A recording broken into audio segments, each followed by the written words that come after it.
Assalamualaikum geng kebun. Setiap kali kami tunjuk tuai nenas, mesti ada yang tanya macam mana buat jaring nenas ni. Awalnya saya rasa macam boleh ke nak share. Sebab jaring ni kami buat gitu-gitu je. Tak ada ikut panduan mana-mana. Kalau cara kami ni ada yang perlu diperbaiki, sila komen dengan komen yang membina. Serkup atau sangkar jaring ni kami buat dengan cara sendiri. Kali ni bos kebun nak cuba jaringkan nenas Yankee. Jaring ni kami beli dalam ukuran meter di kedai hardware. Ikutlah berapa meter yang kita nak. Mula-mula ukurkan dulu pada pokok nenas, kemudian potongkan jaring tadi, bentukkan jaring tadi menjadi gelong.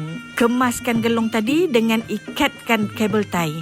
Bahagian bawahnya bos kebun potongkan supaya senang menguncup di bahagian bawah yang kita serkup tu nanti. Potongkan agak-agak ukurannya. Saya rasa dengan lihat video ni dapat agak lah ukuran yang sesuai dengan pokok kita.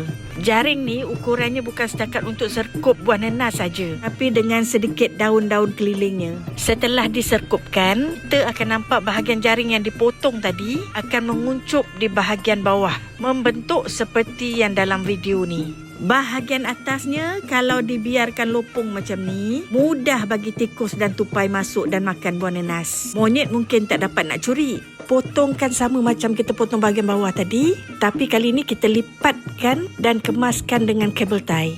Kalau tengok berulang kali video ni, insyaAllah boleh faham.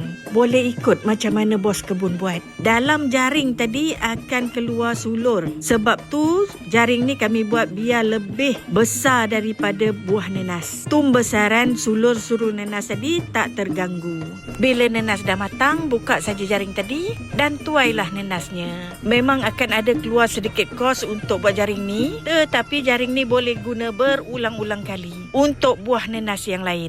Mungkin tuan-puan boleh ubah cara yang lebih baik daripada apa yang kami buat. Boleh benchmark cara kami ni. Jangan lupa untuk rajin menanam. Alhamdulillah.